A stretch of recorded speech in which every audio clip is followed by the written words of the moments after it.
In this big cruise news update, discover why guests were thrown off the first big ship cruise out of Italy this week, who the Australian inquiry has blamed for the Ruby Princess COVID issue that led to 900 infections, 28 deaths, why Europe cruising opening is a story of two halves, the latest on the US cruising opening, and what's happening with 2021 World Cruises. I'm Gary Bembridge. This is another cruise update. A huge amount has happened over the last week or so, including a lot of excitement and a little bit of drama as big ship cruising opened up out of Italy. MSC Cruises is the fourth largest cruise company in the world. It's the third biggest individual cruise line. So you have Carnival Cruise Line, you have Royal Caribbean Cruise Line, and then the next in line is MSC Cruises, followed by Norwegian Cruise Line. They started sailing out of Italy this past weekend with huge, big, strict protocols.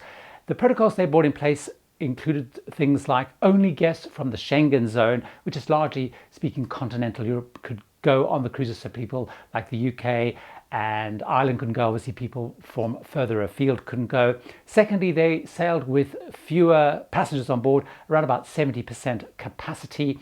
They also introduced a new screening process. They added COVID-19 tests for all passengers before they boarded. On board there were social distancing rules, and also masks had to be worn when social distancing wasn't possible, so largely around the public areas of the ship. And also they introduced what some people saw as quite controversial, is a rule which said you can only leave the ship in port if you're on an MSC cruise. You can't self-explore. So what actually happened when they set sail, and how did these protocols actually work? Well, first of all, the screening process, which had a couple of rules around where you'd travel to, where you'd come from, where you were, meant that a couple of passengers were refused boarding, largely according to MSC because they didn't come and didn't reside in the Schengen zone. So they were not allowed to board.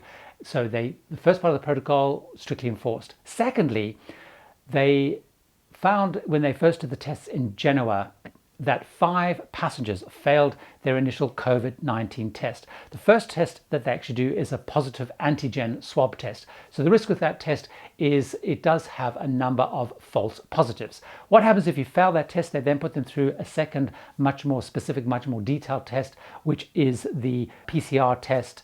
And all those passengers passed the test, so they were allowed to board.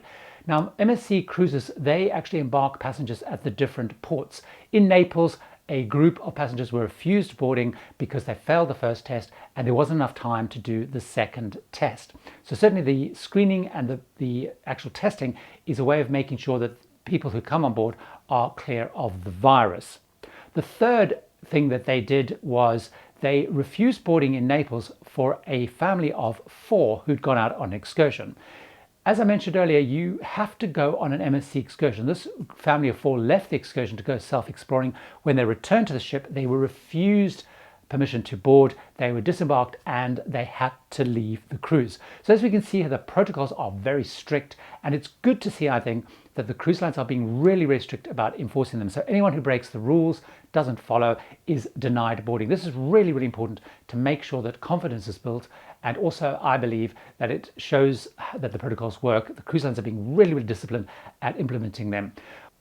The second big piece of news that's really evolving over the last week or so is that as cruising opens, it is very much a story of 2 parts. Let's take a look at Europe and let's take a look at the United States. First of all, in Europe, it's still very much a story of 2 parts. We're seeing big parts of continental Europe opening to cruising. So far we've seen Norway opening, France opening, Italy opening, Malta opening, and Greece opening to cruise ships. However, 2 of the really big, important countries in Europe for cruising, which is the UK and Spain, are still resolutely against ocean cruising opening. And in fact, there was some reports this week of an interview with people from Clear, based in the UK and Ireland, and also the head of Fred Olsen Cruising, which is a big UK-based cruise line, talking about how there is still a lot of resistance amongst the various authorities around the UK government for ocean cruising to opening, and they're still trying to work to get that to break down. It's very clear that UK-based cruise lines are not expecting cruising to open anytime soon based on looking at what they've cancelled. So for example, P&O Cruises have cancelled through to the middle of November, they cancelled all their world cruises. Cunard Cruises, very reliant on the UK, have cancelled all their cruises into November and towards the end of November for Queen Elizabeth. Saga Cruises have cancelled one of their ships, Spirit of Discovery, right through to the middle of December. Their new ship, they've cancelled some of the existing December.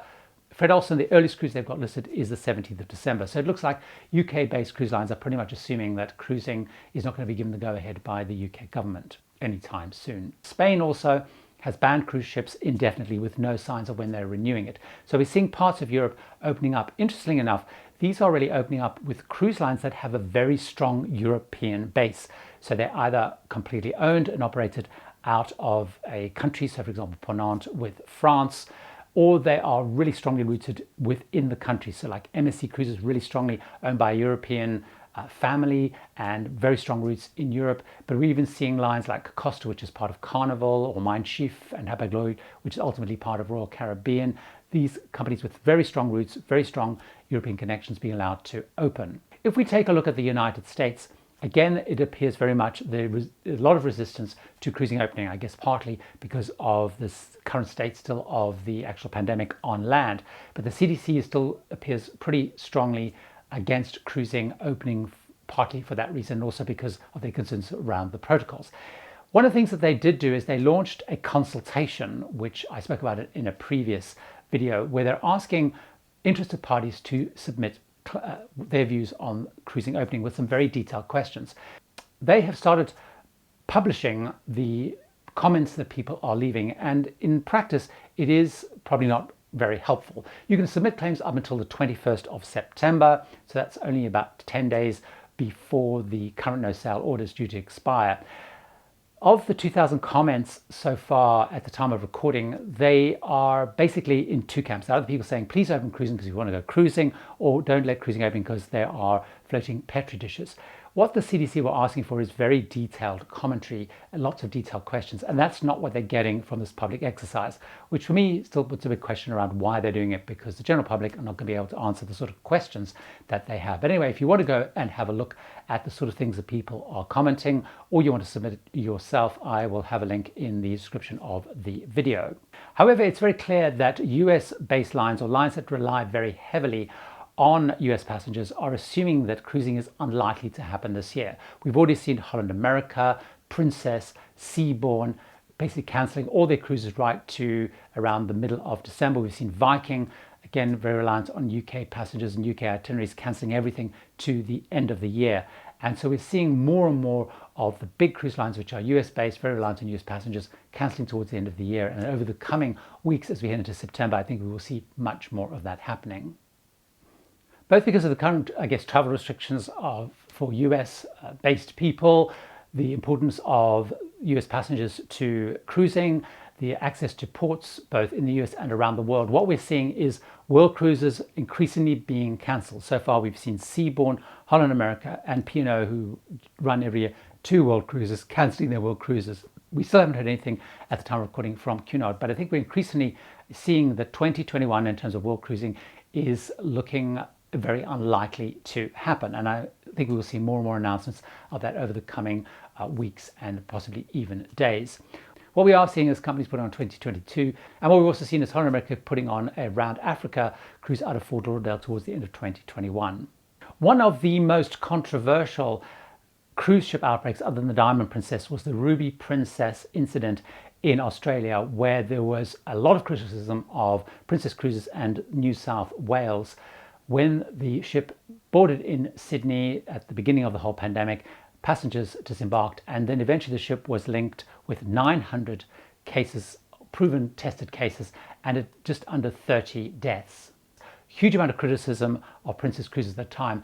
The Australian government has run an inquiry and released its results just in the last week at the time of recording, and this made for very interesting reading.